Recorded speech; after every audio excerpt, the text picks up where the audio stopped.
ഞാൻ ഇങ്ങനെ ജോലി ഒന്നുമല്ല ഫുൾ ടൈം. ഇതിങ്ങനെ ഇന്റർവ്യൂവിന് വരുമ്പോൾ നമ്മൾ കുറച്ച് ജോലിയായിട്ട് ഇരിക്കുന്നോ.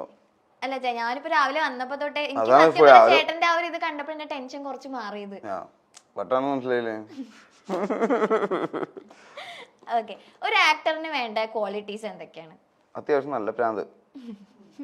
നല്ല പ്രാന്ത് വേണോ? പ്രാന്ത് വേണം. വേണം.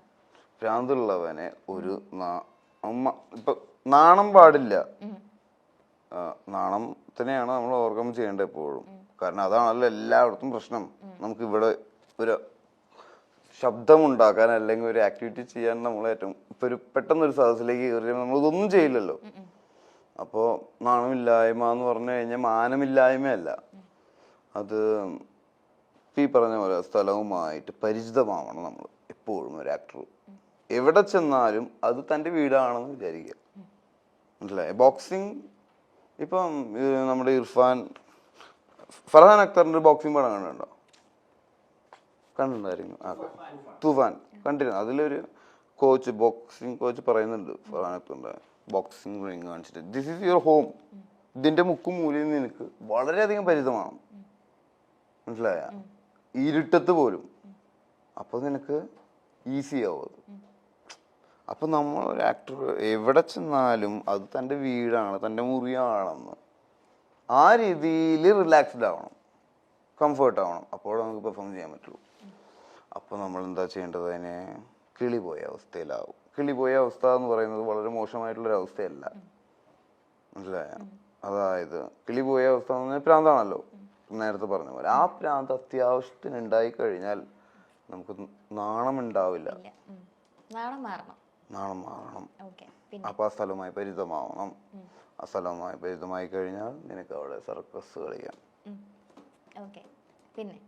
പിന്നെ താളലയം, അത് പിന്നെ ഉണ്ടെങ്കിൽ വളരെയധികം ഹെൽപ്പ് ചെയ്യും ആക്ടറിനെ. താളവും ലയവും ഉണ്ടായി കഴിഞ്ഞാൽ. താളവും ലയവും ഇല്ലാത്ത ആക്ടറിനെ നമുക്ക് കാണുമ്പോൾ തന്നെ ഒരു ഫ്ലെക്സിബിലിറ്റി ഇല്ല എന്ന് പറയില്ല നമ്മള്. ചിലവര് നല്ല ഫ്ലെക്സിബിൾ ആണെന്ന് പറയല്ലോ, അതാണ് ഈ താളലയത്തിന്റെ. ചേട്ടൻ ഈ മൂവി ഫീൽഡിലേക്ക് വന്നതിന് മുന്നേ എന്താ ചെയ്തോണ്ടിരുന്നത്? Plus two. ബികോം പഠിച്ചില്ലേ ചേട്ടൻ? ബികോമിന് വെറുതെ പോയി. 10-16 പേപ്പർ കിട്ടാണ്ട്. ആണോ? കംപ്ലീറ്റ് ചെയ്തില്ല? കംപ്ലീറ്റ് ചെയ്യാൻ ആകെ 17 പേപ്പർ ഉള്ളൂ ഡിഗ്രിക്ക്. ഒന്ന് ശ്രമിച്ചിരുന്നെങ്കിൽ അതങ്ങ് എഴുതിയെടുത്തുകൂടായിരുന്നു. എന്തിന് വെറുതെ?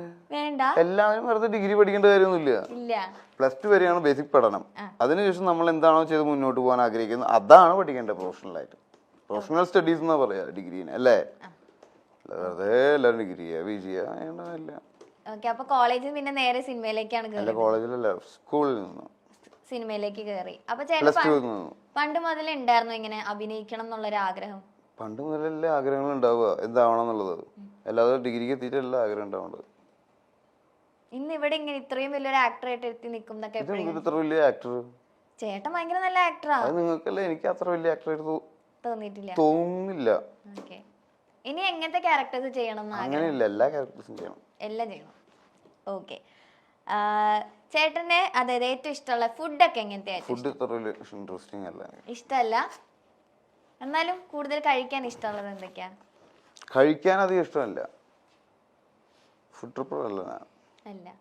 സമുദ്ര ട്രിപ്പിംഗ്. ഓക്കെ. ഈ സെലിബ്രിറ്റീസ് ഒക്കെ കൂടുതലും ഈ ഡയറ്റും കാര്യങ്ങളൊക്കെ ഫോളോ ചെയ്യുന്ന ആളുകളല്ലേ? ചേട്ടൻ അങ്ങനത്തെ കാര്യങ്ങളൊക്കെ? അതാണ് ഫുഡ് എനിക്ക് താല്പര്യമില്ല. പിന്നെ ഡയറ്റിന്റെ കാര്യം. ഓക്കെ. അപ്പൊ വർക്ക്ഔട്ട് ഒക്കെ എങ്ങനെയാ പോകുന്നത്? അപ്പൊ പിന്നെ അങ്ങനെ വർക്ക്ഔട്ട് ചെയ്യണ്ടല്ലോ. ഓക്കെ. ഈ ഇത്രയും എനർജറ്റിക് ആയിട്ടുള്ള ഒരാൾ ഈ കോവിഡിന്റെ സമയത്തൊക്കെ അടങ്ങിയിരുന്നോ? ഇല്ല. കോവിഡിനെ കൊല്ലാൻ നടക്കുകയായിരുന്നു ഞാൻ രാത്രി. രാത്രി അത് ആ ഒരു സമയമൊക്കെ എങ്ങനെയാ ഫേസ് ചെയ്തേ? അപ്പൊ എങ്ങനെ ഫേസ് ചെയ്യാൻ? പേടിച്ചിട്ടാണ്. കോവിഡ് വന്നിട്ട് എന്താ ചെയ്യാന്ന് അറിയില്ലല്ലോ. ആ സമയത്ത് അപ്പൊ സിനിമയൊക്കെ ഉണ്ടായിരുന്നില്ലേ? സിനിമ പകല് കാണാൻ, രാത്രി കൊല്ലാടക്കണ്ടേ? വേണ്ടേ?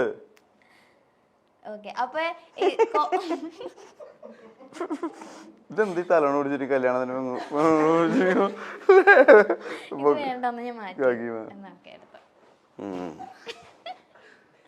അപ്പൊ കോവിഡിന്റെ സമയത്ത് അടങ്ങിയിരുന്നു. ഇല്ലേ അടങ്ങിയിരുന്നത്. എങ്ങനെ ഈ കോവിഡിനെ എങ്ങനെയാ ചേട്ടൻ കാണുന്നത്? ആർക്കും കാണാൻ പറ്റില്ല. വരണ്ടായിരുന്നു എപ്പോഴും ചിന്തിച്ചിട്ടുണ്ടോ? ചേട്ടൻ കരിയറിൽ അത് എഫക്ട് ചെയ്തിട്ടുണ്ടോ? ഇല്ല, ഈ ചിത്രം തന്നെ ഉണ്ടായത് കോവിഡ് കാരണം. എങ്ങനെയാ മനസ്സിലായ? ഇതിന്റെ പ്രൊഡ്യൂസർ ആരാ? DDRCയുടെ മുതലാളി.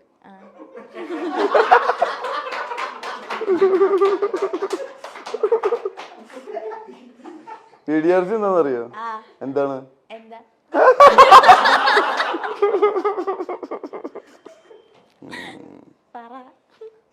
പറ. DDRC ലാബുകളിലാണ് കോവിഡ് ടെസ്റ്റുകൾ നടന്നിരുന്നത് 2000 രൂപയ്ക്ക്. അതെനിക്കറിയാം. അതിന്റെ മുതലാളി പുള്ളിക്ക്, അതായത് കേരളത്തിലെ DDRC ലാബുകളിൽ മാത്രമേ ടെസ്റ്റ് ചെയ്യാൻ പറ്റുള്ളൂ. അപ്പോ ബാക്കിയുള്ള ലാബുകളൊക്കെ മലമൂത്ര കഫം ടെസ്റ്റുകൾ മാത്രമേ നടക്കുന്നത് അല്ലേ? അപ്പൊ ഇങ്ങനെ കുറെ മുന്നേ കണ്ടുപിടിച്ചു ഈ സംഭവം. ഈ അങ്ങനത്തെ ലാബുകൾ ഉണ്ടാക്കി. അതായത് ഇങ്ങനെ ഒരു രോഗം വരുന്ന അവസ്ഥയില് അതിനെ ചെക്ക് ചെയ്യാൻ പറ്റുന്ന നമ്മളാരും ഇല്ലല്ലോ. നമ്മൾക്ക് വന്നതിന് ശേഷമല്ലേ ഇതൊക്കെ കണ്ട് തുടങ്ങുക അല്ലേ? ഒരു പ്രശ്നം നടന്നതിന് ശേഷമാണല്ലോ പോലീസ് വരിക. പക്ഷെ ഇങ്ങനെയുള്ള ആളുകൾ, പുള്ളി ഡോക്ടർ എന്ന് പറയുന്നത് കൺസൾട്ടിങ് ഡോക്ടർ അല്ല, പുള്ളി ഹോസ്പിറ്റൽസ് ഉണ്ടാക്കുക, ഇങ്ങനത്തെ ലാബുകൾ ഉണ്ടാക്കുക, അല്ലെങ്കിൽ ഡോക്ടേഴ്സ് യൂണിയൻ അങ്ങനത്തെ ഭാരവാഹി, അല്ലെങ്കിൽ അങ്ങനത്തെ കൃഷിയാണ്. അപ്പോൾ പുള്ളി നേരത്തെ ചില സമയത്ത് നമുക്ക് സംശയം ഇവർ ലാബ് ഉണ്ടാക്കിയിട്ട് കൊറോണനെ ഇറക്കി വിട്ടതാണോ? പക്ഷെ നമ്മളങ്ങനെ ചിന്തിക്കാൻ പാടില്ല. കാരണം എന്താ കാരണം? പക്ഷെ അങ്ങനെ ചെയ്യില്ലവരാണോ? കാരണം നേരത്തെ കണ്ടു കുറച്ച് ടെക്നിക്കലി വെൽ എക്വിപ്ഡായ ലാബുകൾ പുള്ളി ഉണ്ടാക്കി DDRC. ആ ലാബുകളിൽ എത്ര ടെസ്റ്റുകൾ നടന്നു. അവരൊക്കെ കുറച്ചുകൂടെ രക്ഷപ്പെട്ടത് ആ സമയത്താ. ആര്? ഈ DDRC പോയോളും. അതെ, ഇത്രയും ആളുകൾ കേറി ഇറങ്ങല്ലേ? അല്ലെങ്കിൽ വല്ലപ്പോഴും ഒന്ന് ടെസ്റ്റ് ചെയ്യാനൊക്കെ അല്ലേ പോവാറുള്ളൂ. എന്ത് DDRC? അതാണ് പറഞ്ഞേ, അത് കാരണം ഈ സിനിമ ഉണ്ടായിരുന്നു. അങ്ങനെ കുറെ കാശ് പുള്ളിയിലേക്ക് എത്തുകയും ആ കാശ് വെച്ച് പുള്ളി മൂവി പ്രൊഡക്ഷനിലേക്ക് ഇറങ്ങുകയും ചെയ്തു. അങ്ങനെ ആദ്യം ചെയ്ത പടമാണ് ഏത്?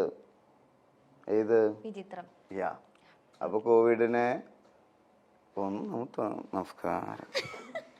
ഈ കോവിഡ് ടെസ്റ്റ് ഇല്ലേ നമ്മുടെ മൂക്കിന്ന് വായിന്ന്, അത് ചേട്ടന് ഇഷ്ടമായിരുന്നു? എനിക്ക് ഒട്ടും ഇഷ്ടമല്ലായിരുന്നു. അയ്യോ, എനിക്കൊക്കെ ഭയങ്കര ഇഷ്ടം. രാവിലെ ഞാൻ ഉച്ചയ്ക്ക് പിന്നെ രാത്രി കെട്ടിപ്പിടിച്ച് കിടന്നുറങ്ങും.